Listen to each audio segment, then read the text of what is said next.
thank you for your interest in Keighley Shared Church. There has been a church here on this site for over 1,000 years. I'd like to tell you something of the story of this church through three objects. Through a strange stone, a font, and a stained glass window. I'm standing here in the sanctuary area of the church. This is the place where the priest would have traditionally celebrated Holy Communion. That is the thing that is at the very heart of the worshipping community. Churches are places of worship where people gather, and they tell both the story of the church and the faith, but they also tell the story of the community that we're set in. And here, this is the story of Keighley.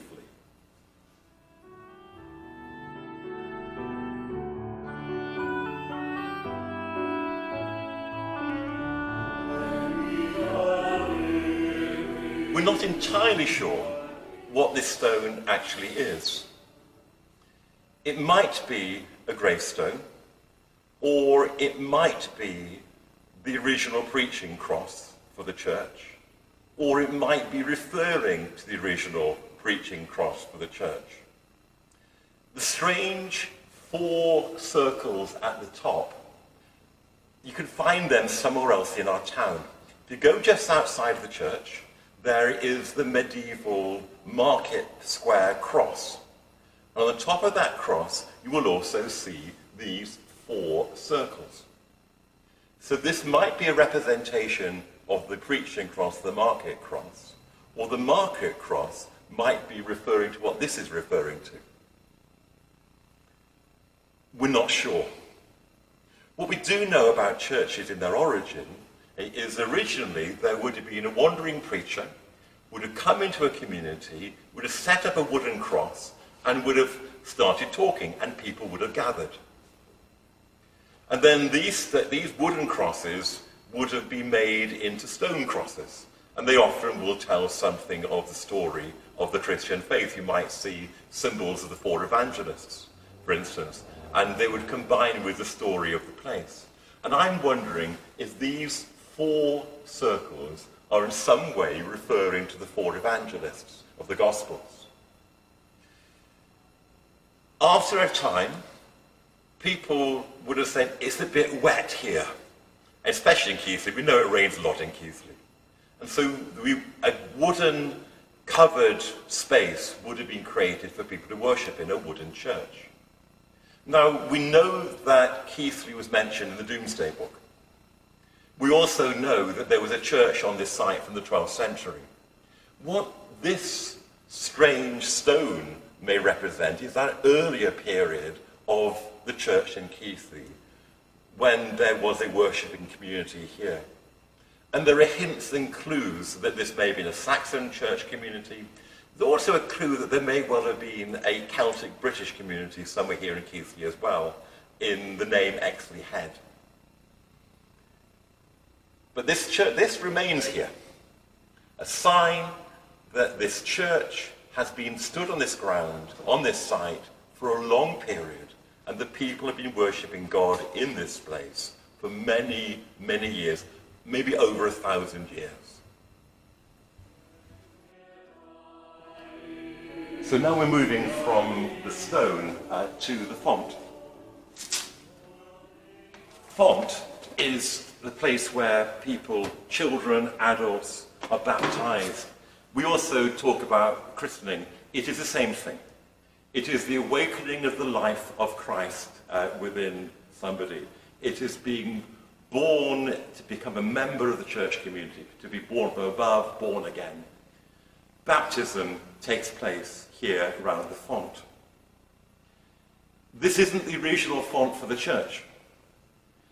Like all the old objects within this church building, there is a story here. If you look more closely, then you can see the hints of what this story is. At the front of the font, you can see a date. 1661. It is a significant date. Within the history of this country, in 1660, there was what is known as the Restoration. the end of the period of the Commonwealth, the end of the period of the Civil War. There was a great conflict within this country in the 1640s, which we call the English Civil War, that resulted in the execution of King Charles I. It also resulted in a complete change in church government. For no longer was the Church of England the established church in the country. Instead, we had a whole network of independent churches. And the parish priests from the churches were ejected from what we call their livings. They were not allowed to celebrate, and they had no income. So many of the churches fell into disrepair.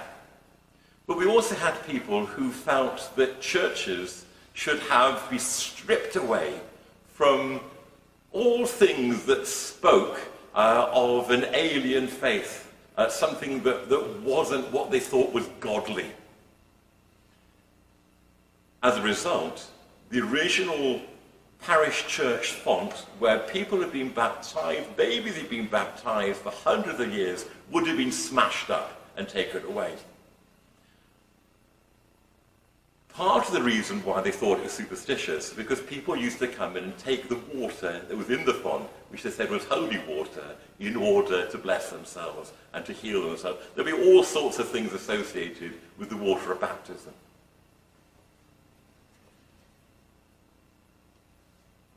When King Charles II was restored to being the King of England in 1660, the Church of England was also restored to being the national church. And so there were churches being repaired and restored all over the country, and ours is no exception. So this font stands as a testimony to a time of great upheaval, but also of peacemaking, of setting things on a new course, and of re-establishing and reconnecting with the lives of ordinary people. The sanctuary is at the east end of the church, and behind me is a rather magnificent and splendid stained glass window.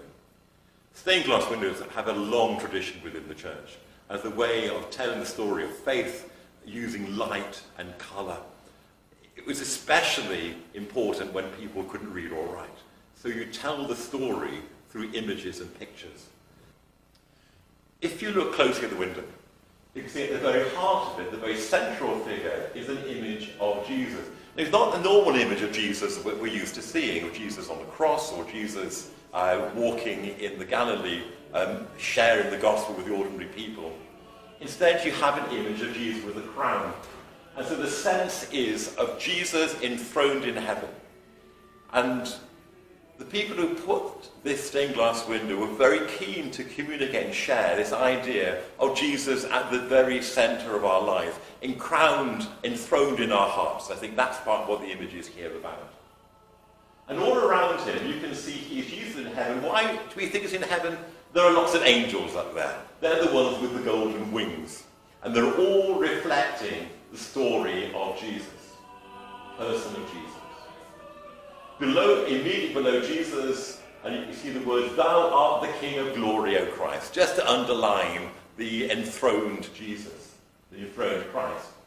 But immediately below that, you will see there are four images. There's a person, there's an eagle, there's a bull, and there is a lion, or the lion has wings. These are the traditional symbols representing the four Gospels: Matthew, Mark, Luke, and John. And again, the image of this is connecting Jesus enthroned in our hearts, enthroned in heaven, with the story of the Gospels.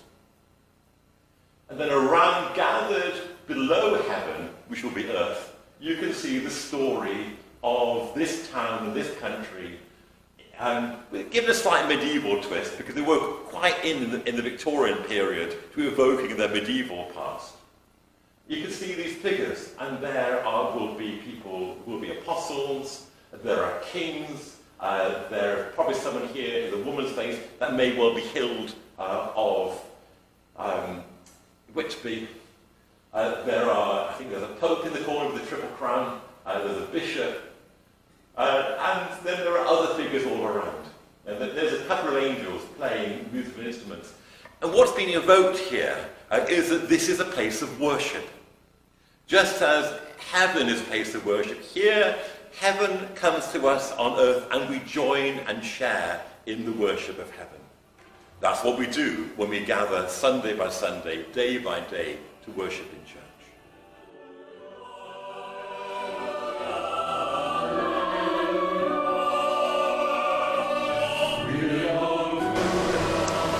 So that's the story of Keighley Shared Church, Keighley Parish Church, in three objects.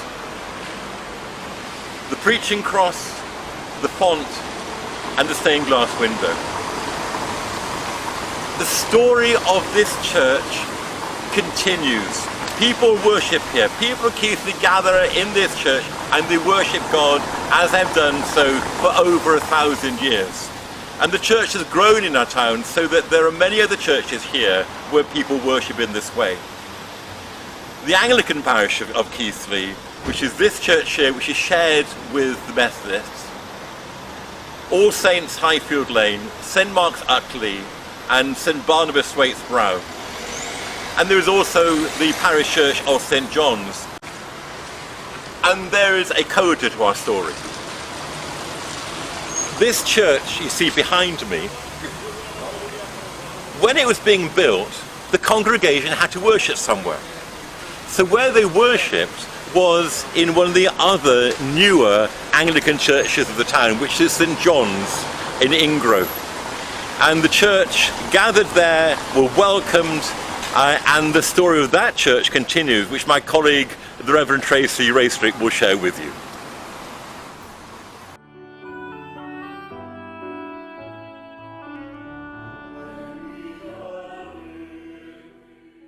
St John the Evangelist Ingrove was built in response to the great industrial growth here in the early 19th century.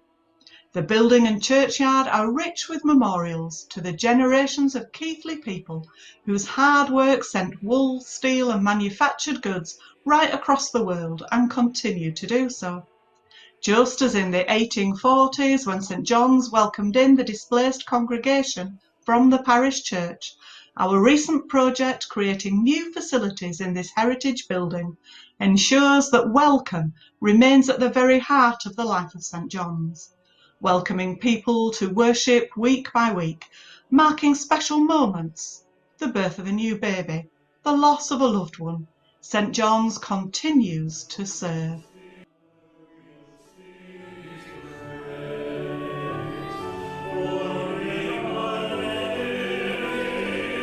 Thank you for joining me in watching this video.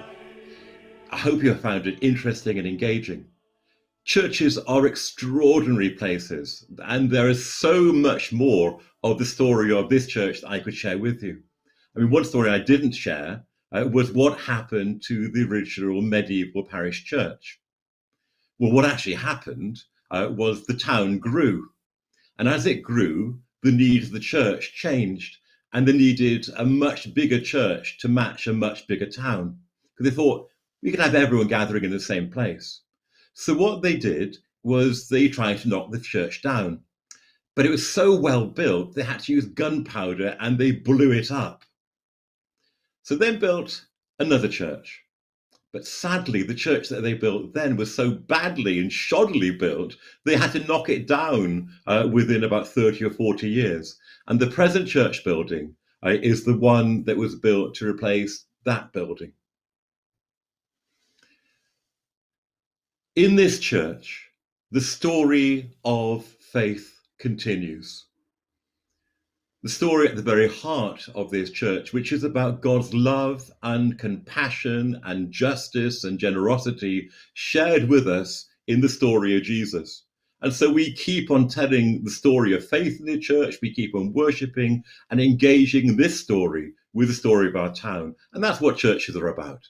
They're about a living faith, a place of worship and wonder and love and compassion, and where lives are transformed by the love of God. So if you want to find out more about this church and want to move beyond just looking at it as part of the heritage of Keighley, then why not come? The church, people worship there on a Sunday. come on Sunday morning and you will find a very warm welcome and see the things I've been sharing with you virtually in the flesh. It's a much better experience when you're actually in the building and that you're worshipping with other people belonging to the community and this ongoing story. So thank you once again. I hope that this has helped you in some sense to connect with your local parish church. God bless you, God keep you, and go well and keep safe.